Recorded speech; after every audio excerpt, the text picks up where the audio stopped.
Physics में हमारा जो एसी करंट मतलब एसी परिपथ के 7 परिपथ चल रहा था, उसमें 5 परिपथ हम लोगों ने कंप्लीट कर लिया है। अब छठवां बचा है एलसी परिपथ। एलसी परिपथ इसी में आए थे ना, एलसी परिपथ। देखो इसके लिए भी डायग्राम बना लो, जैसे सबका बना है वैसे ही इसका भी बनेगा।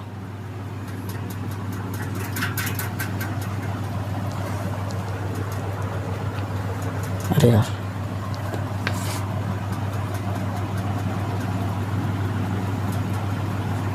क्या क्या जुड़ा है, एल और सी। तो यहाँ पर एल और ये सी।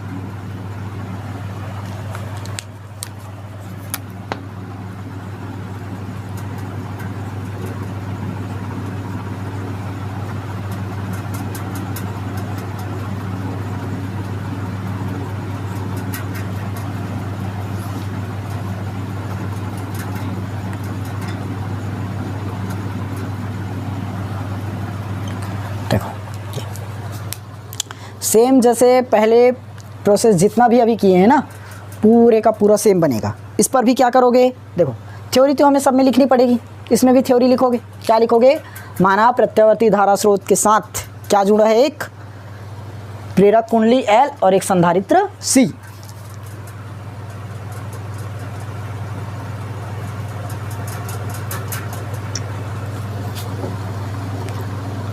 थ्योरी लिख लोगे, सेम कुछ नहीं है, जितना पहले थ्योरी लिखे हो पूरा का पूरा सेम है। देखो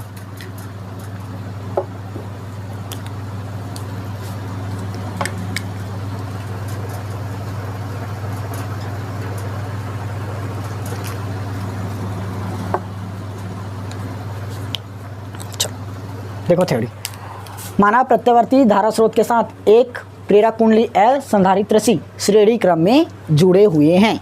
लिख लोगे इतना, सब में वही थ्योरी आ रहा है ना, कोई नहीं बदल रहा है। तो तब किसी क्षण प्रत्यावर्ती वोल्टता का समीकरण क्या बनेगा, V बराबर V0 साइन ओमेगा टी। इसको मानते हैं इक्वेशन फर्स्ट, मानते हैं। अब जैसे ही इस परिपथ में क्या करोगे, धारा प्रवाहित करोगे, एल और सी के मध्य फिर से विभवांतर होगा। जैसे सब में हुआ है वैसे ही हो रहा है ना, इस बार शॉर्ट में निकाल रहा हूँ। देखो एल और सी के मध्य क्या होगा, विभवांतर। कब, जब आई धारा प्रवाहित की है तब एल और सी के मध्य विभवांतर निकलेगा। तो एल के मध्य विभवांतर क्या होगा, वी एल, सी के मध्य विभवांतर वी सी। ये होता है आई इंटू, अब एल है तो क्या हो जाएगा जीटा एल, फिर आई इंटू सी है तो जीटा सी निकलेगा। पूरा निकाल चुके हैं ना पहले। यहाँ पर लेते हैं आई इंटू आर प्रतिरोध, लेकिन यहाँ पर क्या हो जाएगा, कुंडली आ गया इसलिए प्रेरकीय प्रतिरोध, संधारित्र आ गया इसलिए संधारित्रीय प्रतिघात, और प्रेरक के लिए प्रेरकीय प्रतिघात होगा ना, प्रतिरोध नहीं होगा।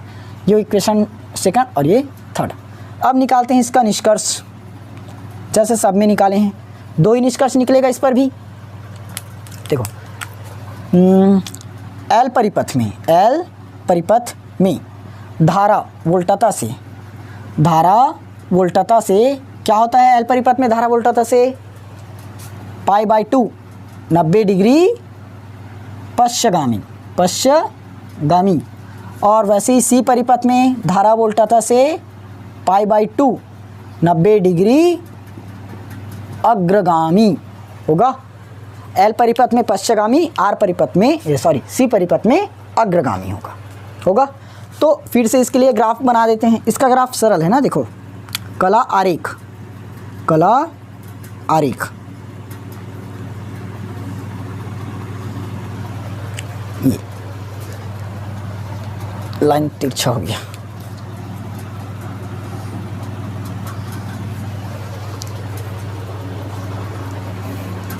फिर से तिरछा गया, सॉरी।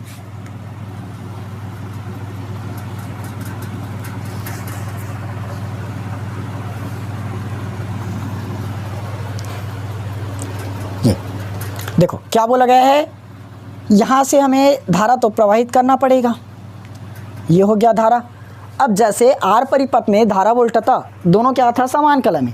यहाँ पर समान कला में रहेगा कि नहीं रहेगा, नहीं रहेगा। इस पर नहीं रहेगा क्योंकि इस पर आर परिपथ ही नहीं जुड़ा है। आर परिपथ ही नहीं जुड़ा है तो समान कला कहाँ से आएगा। तो देखो ये हमने क्या किया, यहाँ से धारा प्रवाहित किया, धारा प्रवाहित किया। अब यहाँ से देखना है, देखो ये बनाएं। आयल परिपथ में क्या है, धारा वोल्टता से 90 डिग्री पश्चगामी है, तो इधर क्या बन जाएगा हमारा VL, और एक क्या है अग्रगामी, तो इधर बन जाएगा VC। क्लियर हुआ। देखो यहाँ पर यदि देखें तो I के लिए, I और VL के मध्य क्या बना, π/2 90 डिग्री आया, यहाँ पर भी π/2 90 डिग्री, यहाँ भी तो बना। देखो धारा है, इसमें VC के मध्य क्या हो गया, π/2 अग्रगामी हो गया, VL के मध्य π/2 पश्चगामी हो गया, दोनों में निकल गया। तो इस प्रकार से बन गया इसका ग्राफ। अब इसका यदि हम लोग परिणामी निकालें तो VL माइनस VC निकलेगा। अब ये कैसे आए, देखो हम लोग जब भी ऐसे ग्राफ बनाते हैं तो इधर x एक्सिस लेते हैं और इधर y एक्सिस। ऊपर में पूरा क्या रहता है, पॉजिटिव वैल्यू, नीचे में निगेटिव वैल्यू रहता है। तो देखो VL किधर है, VL ऊपर की ओर है, ऊपर की ओर है मतलब पॉजिटिव में है, तो VL को लिए पॉजिटिव में।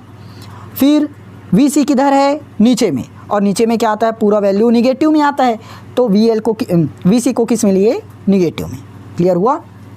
ऊपर की तरफ पॉजिटिव, नीचे की तरफ निगेटिव। तो ऊपर की तरफ क्या है, VL है, तो VL क्या रहेगा, पॉजिटिव में, और नीचे की तरफ है VC, तो VC रहेगा निगेटिव में। हो गया। अब क्या निकालना रहता है हमें, परिणामी वोल्टता, परिणामी वोल्टता। ये कैसे निकाले, V इक्वल टू क्या निकला है, देखो परिणामी वोल्टता VL माइनस में VC, VL माइनस VC। तो V इक्वल टू VL का मान देखो ये निकला है I into zeta L minus VC का I इंटू जीटा C है ना ये।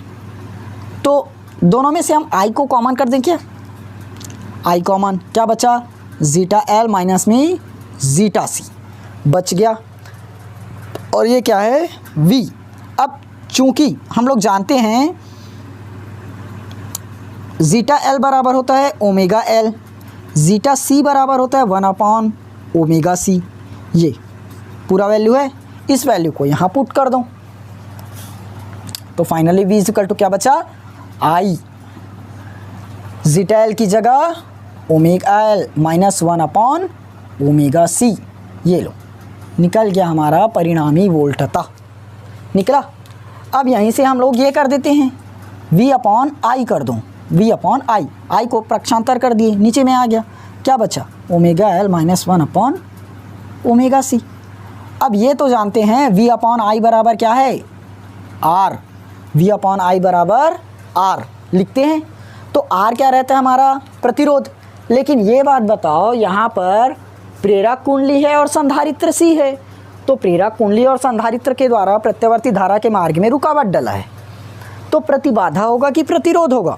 यहाँ तो प्रतिरोध का कोई जिक्र ही नहीं है, तो प्रतिरोध कहाँ से आएगा, क्या लग जाएगा, प्रतिबाधा। तो V/I क्या बनेगा, यहाँ लिख देता हूँ ना, V/I बराबर Z मतलब प्रतिबाधा, कौन सा प्रतिबाधा है, L और C वाला, LC ये है। तो हम लोग अब V/I की जगह क्या लिख सकते हैं, ZLC प्रतिबाधा, क्या बचा, ओमेगा L माइनस में 1/ओमेगा C। ये निकल गया प्रतिबाधा। अब यहीं से हम लोग कलांतर भी निकाल दे क्या, प्रतिबाधा निकाल लिए। अब प्रतिबाधा के बाद क्या बचा, धारा, शिखर धारा ये होता है I नॉट। ये जानते हैं I बराबर V/R, I बराबर V/R पढ़े हैं, लेकिन हम लोगों ने क्या लिया, I0 लिया, मतलब धारा का शिखर मान, तो वोल्टेज का भी शिखर मान लेना पड़ेगा।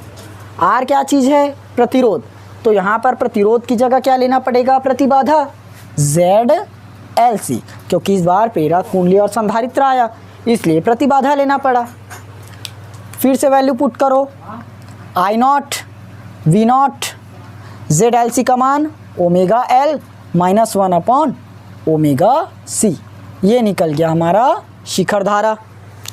अब कलांतर भी इसी में फाइंड कर लो, कलांतर निकलेगा, कलांतर इस बार कलांतर नहीं निकाल पाएंगे ना, क्योंकि tan phi कलांतर निकालते हैं, tan फाई बराबर क्या होता है, लंब बटे आधार। जब इस पर कोई त्रिभुज ही नहीं बना तो लंब बटे आधार कहाँ से लगाए, लंब बटे आधार ही कहाँ से लगाएं। एक मिनट,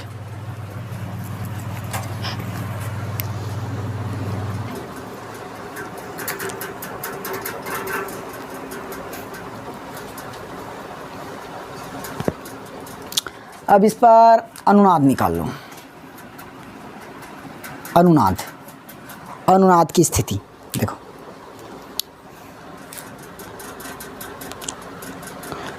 ये तो इसको याद रखना ना, ओमेगा एल बराबर होता है 1 ओमेगा सी। ओमेगा एल बराबर 1 ओमेगा सी। ओमेगा को इस तरफ ला लो तो ओमेगा का स्क्वायर, ये हो गया एल, बटे में क्या बचा सी, तो ओमेगा का स्क्वायर ये 1 एल सी हो जाएगा। स्क्वायर को पक्षांतर कर दो तो ओमेगा बराबर 1/√ऑफ एल सी, ये हो जाएगा। अब ओमेगा बराबर जानते हैं, ओमेगा बराबर 2 pi into F, 2 pi into F. F क्या है यहाँ पर, आवृत्ति, एफ है आवृत्ति, एफ को बोलते हैं आवृत्ति। तो यहाँ ले लो 2 पाई एफ 1/√ऑफ एल सी। हमें एफ का मान चाहिए, आवृत्ति निकाल रहे हैं, आवृत्ति तो 1/2 पाई अंडर रूट में एल सी। ये आवृत्ति भी निकल गया। यही क्या है, यही अनुनादी आवृत्ति है, यही अनुनादी आवृत्ति। हाँ, और एक चीज़ यहाँ पर शिखर धारा बोला है, यदि धारा बस बोल देता तो I बराबर V/R निकालना है, तो R की जगह क्या आ जाएगा, ZLC, ZLC। तो I बराबर V का रख दो यहीं V, और ZLC का मान क्या निकाले थे, ये ओमेगा L माइनस 1/ओमेगा C। बस निकल गया पूरा वैल्यू, हो गया। अब एक ही चीज़ बचा, LCR परिपथ, उसके बाद सातों परिपथ कंप्लीट, फिर ये चैप्टर भी फिनिश।